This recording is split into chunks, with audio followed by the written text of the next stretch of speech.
it's so nice to be back to physical events. Okay, firstly, thanks Qualgro for inviting me and this esteemed group of panelists for today's session. Very opportune topic, right? Navigating uncertain times and committing to quality growth. So before I think we go into the panel proper, why don't we have a quick introduction by each of the panelists, a bit more about what your companies are doing, and some of your own personal background. Maybe Kelvin, you want to go first? Hi, I'm Kelvin. I'm the co-founder of Funding Societies, the largest SME digital lender in Southeast Asia in the process of evolving into a SME neobank in the region. Currently, we're about 8 years old. We've given out about $2.5 billion of loans to date, and that we are currently licensed in 5 countries. We've just recently raised a Series C+ led by Vision Fund of about $140+ million USD, and really excited to be here. Personal background comes from consulting background. In fact, I was a really junior analyst to Helm. So started my career with Accenture, McKinsey before KKR, Harvard Business School, and Funding Societies. Yeah, round of applause for Kelvin, please. Hi, I'm Tamanna. I'm the founder of Convosight. We're the first and only community marketing platform in the world. So what we essentially do is help brands tap into the power of conversational communities. So think Facebook groups, Reddit, Discord, and tap into these communities for research, for marketing, and we also help brands build their own branded communities. So personal background, I was in investments, and then I became a mom. And then we built our own communities for 3 years under the brand of Baby Destination in India. And that's where we realized that this is a net new phenomena. Like, this is a community right here.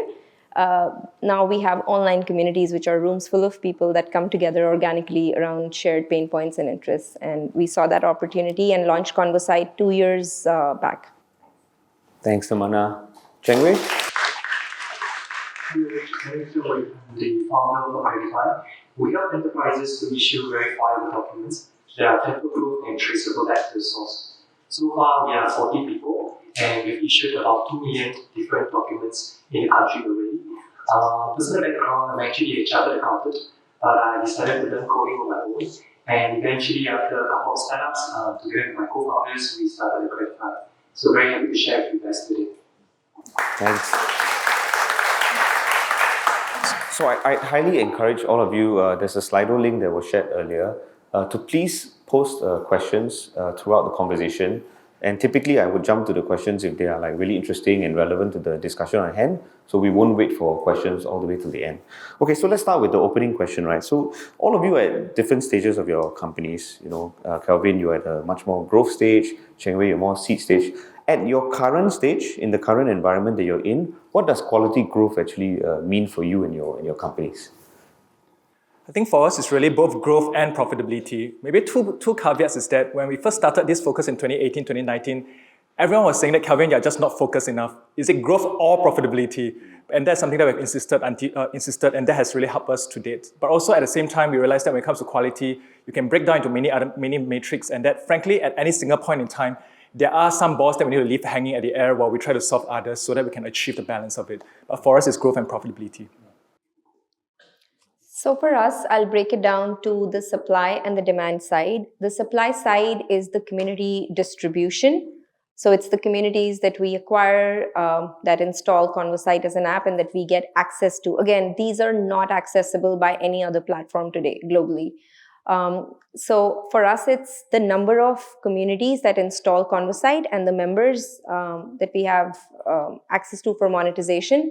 But it's also the percentage of those members that we're actually able to monetize. So it's both of those metrics. And from a demand perspective, which is revenue, it's our profitability has been steady since we started. So, you know, we're very cognizant of our growth margins. But now we want to focus on a little bit more growth. We're getting into channel partnerships. We're going all out. So which means there might be a small dent in the margins, but we know it's only because we're paying up to acquire those customers. So I know it might sound a little, out of the ordinary given these market situations, but our profitability has been pretty steady since we started. For a little bit of context, we are a team of 40 people, so still quite young, but small. In the past, I think for us, it's really about doing things that don't scale. So sometimes we have a very good client and try to solve different problems for the same client. But at this stage, it's really about building scalable growth. So whatever that we do today, whatever features that we put into the product, how can we ensure that it doesn't just serve one client, it can serve multiple clients, can be resold. And resold doesn't mean just in the markets that we're in today, but also in future markets that we're going into. So qualitative growth for us as of today is to build this kind of resellable, something that can reproduce such growth. And Zheng Wei, you are one of the up and coming companies in the blockchain space, right? Can you just for the help with that, for everyone's benefit, right? Share a bit more like why is the blockchain element so important and relevant in your business? Can do. So we issue documents that are verifiable, tamper-proof, traceable, and open source. So creating trust between two parties is not easy, and creating trust with multiple party against multiple party even more difficult.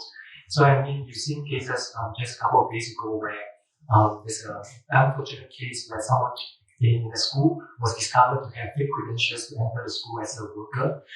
The problem with that is that to build this kind of multi-channels is either impractical or just way too costly, right? And the only way that we can do that is to utilize a decentralized mechanism, which in this case is the blockchain, where we can enable such trust to be redirected and used using a distributed ledger to establish them instead of this kind of multi-channel.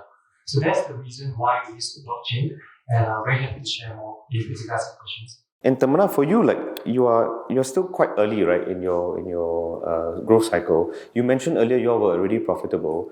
Well, like, what are your key North Star metrics that you are looking at, right? Like, what are the 2 or 3 things that you are thinking of heavily, top of mind, with your own team? And yes, revenue profitability important, but like you mentioned, right, you all are kind of putting that at the side. How do you all ensure your team and even your investors, right, that's really the right move forward from a growth standpoint? Sure. So one of the things that's top of mind for us right now is predictable growth, because we are the first movers or creating this category on both sides, which means a lot of the early time was spent in educating the market, so telling brands the importance of communities and how consumers are shifting there, and it's not accessible. Similarly, for community creators, upskilling them, training them so that they're able to run, sustain their communities, run campaigns which are adding value to brands. So we've spent a lot of time doing that.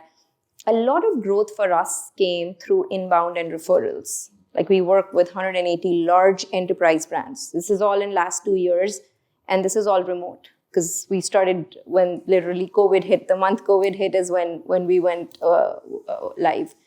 But now we've realized that in order to massively scale, it is predictable growth, which is why what's top of mind for us is getting into a lot of channel partnerships, with agencies, with, Google, Facebook. So that's one. Second is we're setting up an outbound engine to proactively reach out to large enterprises. We're also going to focus on brand building now because we're the only ones creating this market right now, it seems. So there's a lot of work to be done in bringing this front and center.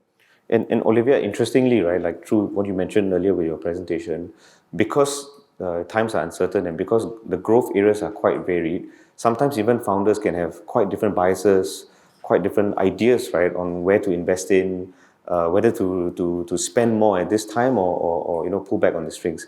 How would you encourage founders to think through and navigate these challenges, right?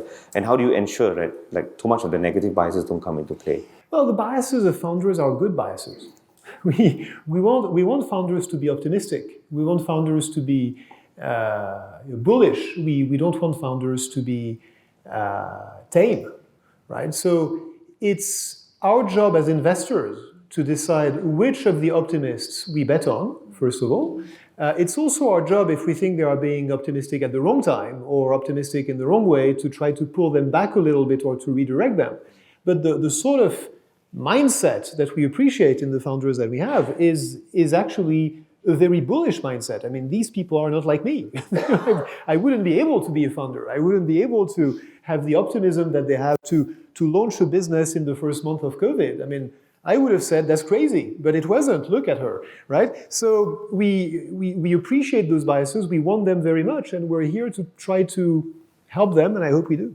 Actually, if we take a step back and look at what happened in the past 2 years, it has been like generally an extremely stressful experience for founders.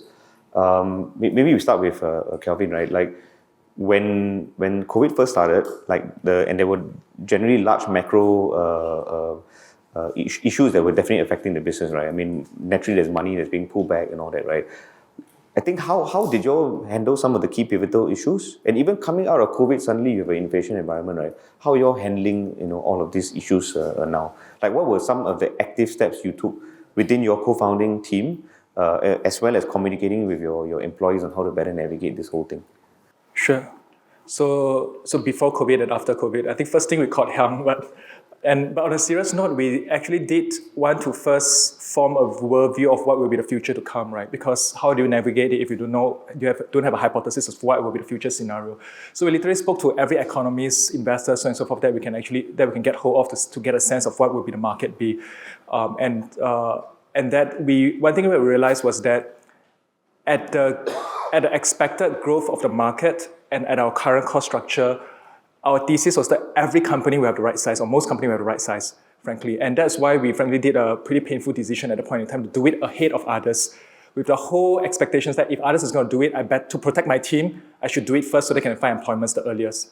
And frankly, at that point in time, it actually achieved the results that we wanted, which was that all of our team members got into great places, ByteDance, Facebook, blah, blah, and so forth. But they were pretty upset about it because they thought, hey, only funding societies screw up. But it was later on that when everyone else started right-sizing and realized that, okay, actually the situation is really necessary, right? So I think we did a lot of this of, hey, to preempt what the market is, what market will be, and then start making adjustments to it. And frankly, in the short term, it was very painful. We were misunderstood. Sometimes we were accused, oftentimes wrongfully. But what happens is that in the short term wise, frankly, it was painful in terms of overall growth. It slowed down a bit. Investors did get panicked, so on and so forth. In the medium term wise, actually, it was one of the best experiences that we have had, in the sense that our whole business, frankly, the team became a lot more united and resilient, right? That they saw and see that, hey, we are making the right decisions, not just because the investors say so, but because we're actually forming a very unique view of things. From a borrower's perspective, actually, after every lockdown, the next quarter will almost be a bumper crop year. Investors who previously were not sure, hey, Kelvin, you're only a 6-7-year-old company, have not been through financial crisis. How are you sure you can actually live through it? And now we have our debt conversations are always very easy because, hey, here's our track record. We've been through it successfully, right? So that also led us to our Series C+ on time. So in February, we closed our round with Vision Fund, and that was a few weeks before the Ukraine war. Some people said, hey, Kelvin, you're really lucky. But the reality is that learning from my experience in COVID, whereby half of our round was suddenly gone because of investors suddenly put back last minute, right before wiring. Upon getting the term sheet in November, we straight away rushed to due diligence, SHA, so on and so forth. That we burned through we burned through the team's December holidays, Christmas, Chinese New Year. After Low Hey, come back and continue the contracts and so forth, right? That the money came in on time. So I think that frankly on that front, that experience has been pretty powerful in terms of making us a more resilient organization. I would love to hear from Tamanna and Zheng Wei about this too. I mean, considering that all of y'all, the positioning was a bit unique, right? He had a huge firm. Yours was, you were starting out at that period, so we'd love to hear from you on that. Yeah, so we were starting out, and fortunately there was no playbook for any one of us, including us. So most of our team, and we're like 130 members now, most of it was built after, during the last 2 years. Sorry, can I clarify one thing? Were you transitioning from another startup? Were you at a corporate? Yes. So we were incorporated, and our earlier startup was where we were building our own communities, Baby Destination, and now suddenly we were Convosight. So COVID was somewhat of a pivot then? Yeah. Okay. Yes. A great pivot then. Yes, it wasn't planned like that, but it just so happened that the timing was such. So yeah, all of our team was built remotely, hired during COVID. I want to state one anecdote. The first wave of COVID for us, it wasn't that bad from a business perspective because a lot of businesses, they wanted to spend a lot digitally, and more people were joining communities now because those were the safe havens. So if it's a lot of hygiene brands, they want to reach out to consumers in communities. If it's a brand like Johnson, they want to engage with members in communities. So it was, the first wave of COVID was fine. We saw a lot of demand coming in. The second wave of COVID in India is what just, completely took everyone by surprise. It was like the worst time ever. Very different from the first experience. I don't think anyone was prepared for it. We were actually going through our due diligence process and with Qualgro, and I just want to say that we took a decision in April of 2021 to just not do any marketing campaigns in communities. So even the brands who wanted to run it, we just took a decision that we're not going to do it, because most of the conversations are about curing people and people are dying. And at that point, I remember we spoke to our incoming investors, including Qualgro, and we said, look, our revenue is going to be zero. We are ourselves going and telling brands that we're not going to run. This is just not right. We need to take care of consumers. We need to take care of our team. This is not the right time. And I think we were worried because these were new investors. But I think that went through, and our round closed as was promised, and then there was pent-up demand after that. So actually, I want to take a step back. In times of uncertainty, there will naturally be a lot of noise. So how do we manage this? How do we reduce the noise in some sense, right? How do we put some order and reduce the chaos so that we can make better decisions, especially since things are so uncertain? Uncertainty is the reason we need judgment. If there is no uncertainty, there is no need for judgment. And the more uncertainty, the more difficult the judgment, the more uncertain we are of the future, the more noise we're going to have. And not to go back to everything I've said, but the most important thing in a situation like that is to broaden the spectrum of the perspectives that you're getting, and to get enough different perspectives, get enough independent different perspectives so that you can see the breadth of the possible outcomes. It's very easy to say in hindsight, but if you had asked people at the beginning of the COVID epidemic, you would have had people telling you, oh, the world is going to hell, don't start a business today because it's going to be a disaster. But you would also have had people telling you, in 3 months it will be over and we will have forgotten about it. And both points of view were obviously extreme and wrong, but it just showed you the range of possibilities. Another thing that shows you the difficulty of making predictions like that is that if you go back, in fact, to the beginning of the COVID time, just about every economic forecast or other forecast that was made confidently was wrong. I'll just give you an example. Number of bankruptcies in most developed countries, if you had asked 100 economists, will there be more bankruptcies in 2020 than there was in 2019, they would have unanimously said yes, obviously. It turned out there was less, because they were not counting in the reaction of the various government and economic authorities that counteracted it. Another very striking example, this time from the US, there was a big concern at the beginning of the COVID epidemic that there would be a spike in domestic violence. In fact, there was no more domestic violence during COVID than there was at other times. There were more reports of it because there were more neighbors listening. So there were more calls to domestic violence hotlines, but there were about the same number of incidents.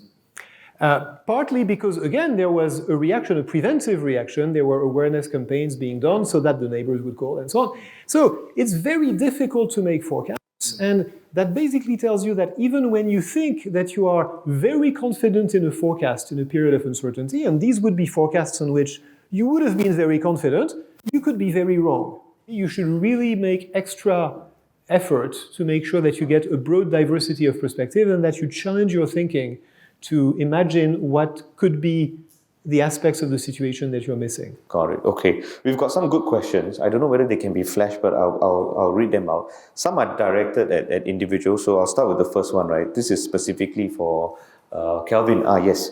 You said quality growth is profitability and growth, right, for you guys.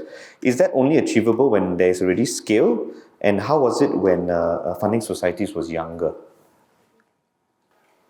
Actually, I don't think that it can only be achieved during scale, but I think the situations vary quite a bit. So, for example, in our industry, we knew that we are high volume, low margin business, so we need scale. And it's also why we made a strategic decision of entering Indonesia, so on and so forth. That's number one. So it's a high volume, low margin business. The second one is that we're also in an industry whereby it is so-called fairly understood. So there is a race to the top. If you do not scale up. It's very different from, I think, some of our peers, friends here's business whereby, hey, you're still educating the market, you are kind of running your own race, right? So because of that dynamics, we knew that we need to prioritize scale, and that's what, frankly, we did from 2015 to 2018. But come 2018 onwards, what we also realized is that after the WeWork incident, our sense is that the mood will eventually change, and we wanted to take control of our destiny, especially when there's a funding gap in Southeast Asia in terms of VC or so, right? That the VCs are maturing, but there aren't that many funds that can write that kind of checks. So we made a choice of changing gears, right? But I guess it really depends on the various industries. Okay, great. There's a specific question for Tamanna, right? How does Convosight identify what is important for growth in a new space that is so nascent and has so few competitors? So it's interesting. It's not like we don't have competition. We have a ton of revenue competition because there's only $100 to be spent digitally, and Convosight wants a share of that. So we do have competition. A lot of it comes from influencer marketing, also marketing on blogging websites, etc. Like that's where we get the first share from. So our job is different. Education is really important, and we call influencer and all these other paid marketing as balcony platforms and broadcast marketing. It's push. It interrupts the experience. Versus within communities, it's pull-based marketing.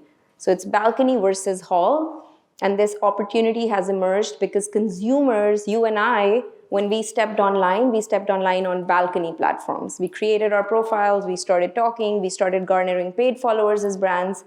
But now you and I, we have a trusted digital identity. We've moved on to halls, whether it's a WhatsApp group, Telegram. So it's consumers that have shifted, which is what is creating this opportunity for brands. So a lot of our time goes in educating this because our competition we do have revenue competition. Okay, next one's for Oliver actually. Wouldn't getting more perspective equals generating more noise? Well, yes, but if you exploit it the right way, you can actually reduce the noise. I mean, the paradox here is that noise that we don't recognize, noise that we're not aware of, is noise, because one person is going to make the call and that person is chosen randomly. If you don't just have one person making the call, but you get 2 or 3 or 5 or 10, and you make sure that they are competent, and you make sure that their perspectives are independent, and then you take the average of those perspectives, or you take the average and then you discuss, and then you take the average again, which is a more refined way of getting to the independent point of view that I was talking about, then you're actually taking advantage of the noise to reduce the noise. So I'm glad that this question gives me the opportunity to clarify, because that's the paradox of noise. If you don't recognize it's there, it's a problem. If you do recognize there is a variety of perspective and you take advantage of that to reduce your eventual judgment, it actually becomes an asset.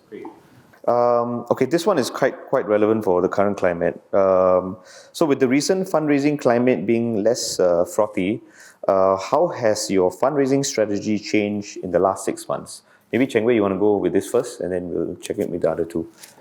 So we are in quite a unique position. I'm not sure how many of you are in the same position where we're kind of Web 2, but kind of Web 3, kind of Web 2.5.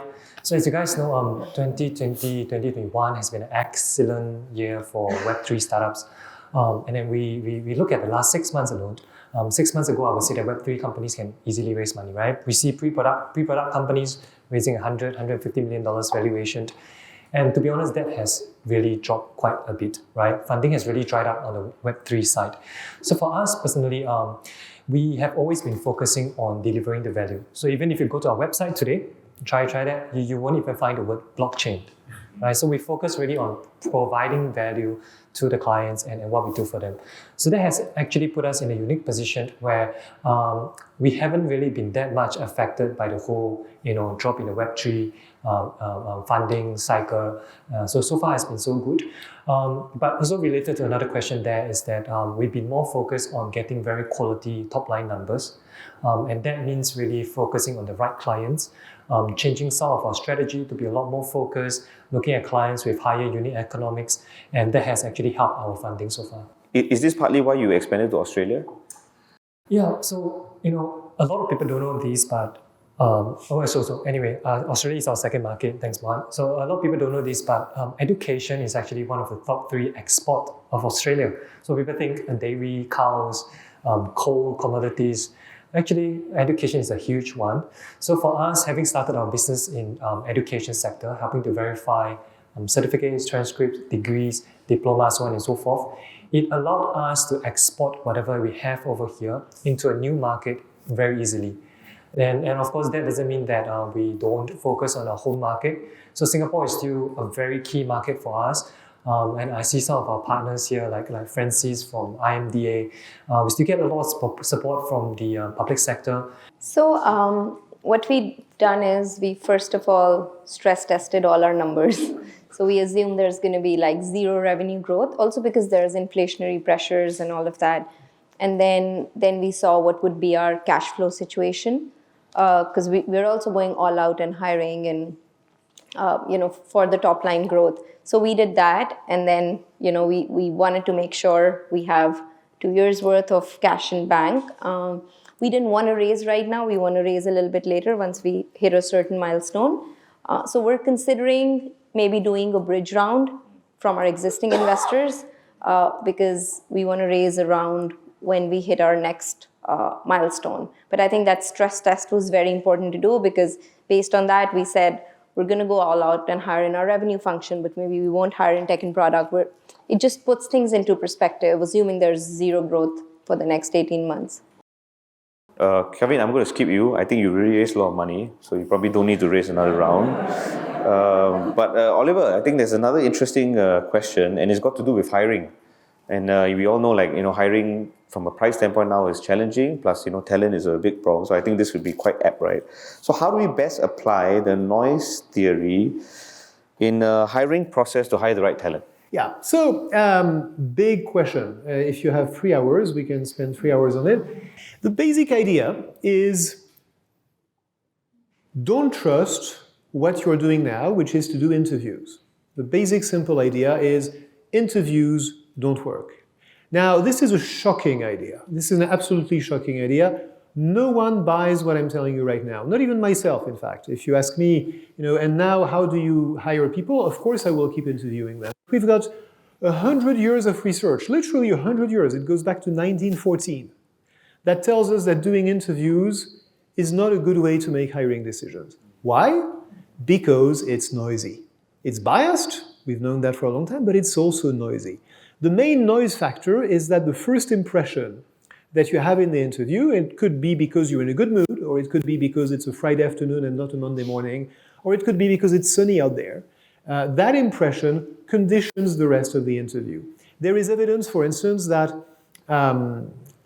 the hiring decisions that are made on sunny days are different from the ones that are made on cloudy days. Significantly different. So lots of things will influence your hiring decisions when you're using interviews. The only antidotes against that are, again, the same principles that I was talking about. The most important one is structuring. If you can break down your hiring decision into criteria, that forces you to take into account the things you want to take into account and not to take into account the things that you do not want to take. For instance, you may like to have the hobbies of a candidate on the resume, but would you consciously decide that having the same hobbies that you have is a hiring factor? Probably not. So that's an example of information you don't want to have, just like you don't want to know that the man behind the fingerprints is a lawyer defending Islamic terrorists, because it's going to influence your perception in a way you don't want to be influenced. So make sure that you're not exposed to information you don't want to take into account, and make sure that the information you do want to take into account is as independent of the other items as possible. I'll give you an example from Google, actually, who went through this process many years ago and talked about it in many interviews and books. They used to have interviews, lots of interviews, up to 17 interviews, where they figured out, is this person really smart? Can this person be a great coder? Will this person fit well at Google? And then they realized a few things. They realized that the ratings that they were giving these people had no correlation at all to the success they would have at Google later. So basically, and I quote them here, it was a total random mess. Right? The interview was worthless. Second, a lot of the information they were getting in the interviews, they could get from other sources. If you want to know if someone is smart, don't give them a brain teaser in an interview. Give them an IQ test. It's not very popular, so you won't have to. You don't want to call it an IQ test. You'll call it something more politically correct. But if you want to know if people have a high IQ, give them an IQ test. That is more accurate. It's also independent of the other impressions you have in the interview. So if the person is charming and has a great fit with you and the same hobbies that you do, you will find them smarter. I assure you, I've made lots of hiring mistakes for just that reason. And if they are not like you and they are very smart, you will say, he's not that smart. You don't want that. You want independent information, so give them an IQ test. You want to know if they're a good coder? Don't ask them to tell them the great stories of what they've coded.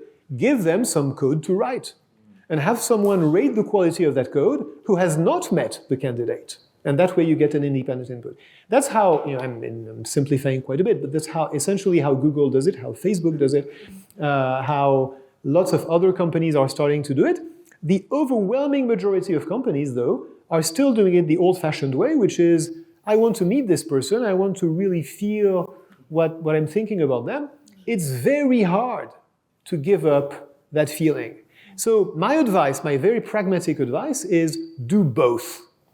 Right? Get the inputs, get the structured inputs, then have the interview, but the interview is informed by all the inputs you've had before, and then you will let your gut speak, because you won't make a decision without your gut speaking realistically, but make sure that you get all the separate inputs before.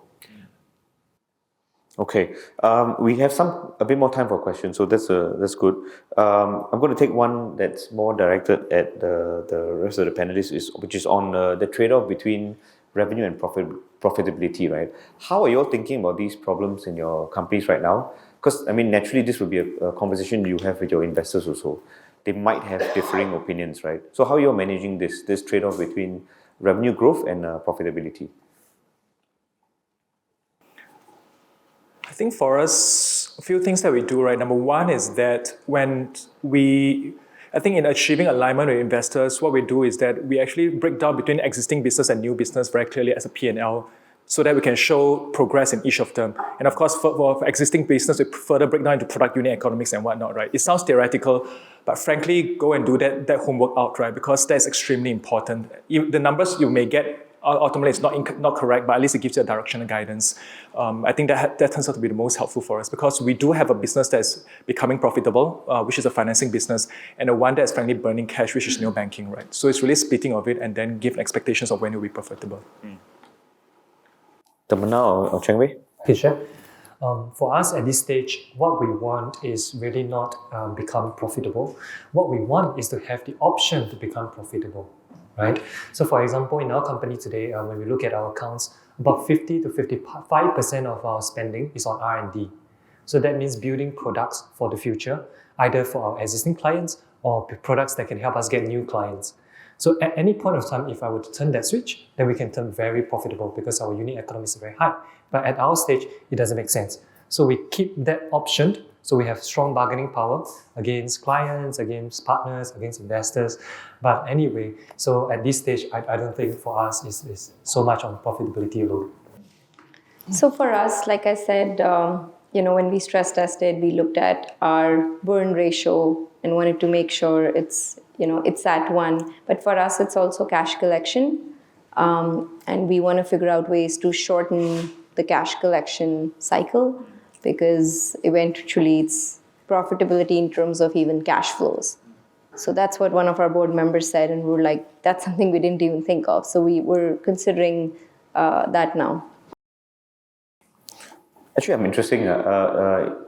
In the past couple of years, the government has played quite a significant role in being involved in many different things, right? How, Olivier, this directed at you, right? How can you work with the government for better noise reduction capabilities, right? Are there specific agencies? Are there specific sectors within the government that are really, really good at this, or that could really help with these kind of things? if you're thinking about the way political decision-making works in government agencies, my limited experience of it, and I stress it's limited, is that it's actually not very different from private organizations. We tend to think that it's more political. I've actually seen lots of private companies that are much more political than the government, in my experience. So there are biases, as there is in any organization. There are goals that are political goals that need to be set by the political power. So, how much do we want to spend to prevent a massive economic crisis at the beginning of COVID? Do we spend whatever it takes? Do we spend whatever is no more than 3% of GDP? That's a political decision you make. Once that decision is made, the execution of those decisions can vary, but is, again, in my limited experience, not much noisier than in private organizations. So I have a lot of respect for government decision making, to be honest. So now we've come to more or less the end, but before we wrap up, right, a closing question, right? What is something that you can share with the audience as a key takeaway? Maybe a book you've read recently, a podcast, an article, something that they can act upon and go and check it out tonight. Start with Zheng Wei first. Okay, I can start. Myself, I've been listening to this podcast called Master of Skill. It's really nice. It's by Reid Hoffman. And one of the things that I would like to echo what we shared today is also the idea of informed intuition. So it's kind of ironic, but being informed means getting the right data and processes in place so you get those hard facts. And then using your intuition, during the interview process or the face-to-face to make an informed intuitions in a decision. So that is something that I think as a founder, trust your gut, but also trust the facts and data. Yeah. So I have two suggestions. One is this book by Andy Grove called High Output Management. And I feel like I need to read it every 6 months because everything is so actionable and so on point, especially for our stage of business. There's another book which is more like a tactical playbook, but it's really on point. It's called The Great CEO Within. It's very hard to apply it though. It seems to be all right, but it's just hard to apply it without any guidance or a coach who can help with it. There's also a podcast, How I Built This, and that's something which I've been listening to since we started the company, and it's just every story is so relatable, so I highly recommend that. So I've got two takeaways. My first takeaway is that our founders here are amazing. I think you agree with me, right? So give them a hand. And since you wanted something to read or listen to, two ideas. First, my co-author Cass Sunstein has just published a new edition, what he calls the definitive edition of his classic book, Nudge. So if you haven't read Nudge, get the definitive edition. If you have read Nudge, get the new edition. It's the definitive edition. And it's a really amazing book. It's one of those foundational ideas that actually we all need to be aware of. And the other thing that I think some of you may know is a podcast called Farnham Street, which is great for any business person making decisions, especially for investors, run by a guy called Shane something, I forget his last name, Shane. But Farnham Street is the name you want to remember. It's one of the best podcasts in my experience. So if you're into podcasts, check out that one. Key takeaways as well as reading. I think I'll start with the first one. I think in doubt, if you're not sure about growth versus profitability, in my view, always prioritize profitability. Or if you are going to fundraise between high or lower valuation, in my view, always prioritize lower valuation. And the reason is this, right, that the risk is asymmetric.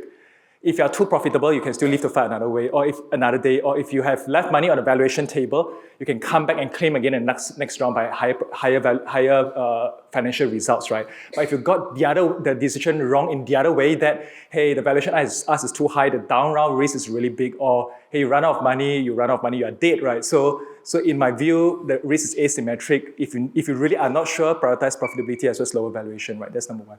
Number two, I think there are a lot of classics and books that have been shared, right? But I think in my view, plug into be it BBC News or Tech in Asia or E27 or various startup readings, right? Because what I realized is that a large part of fundraising success or not has not a lot to do with you, has a lot to do with the macro markets. And I was really surprised that a lot of startup founders or even management don't even pay attention to that. Example, hey, how has your business model worked out in India? How has your business model worked out in US? How has it evolved?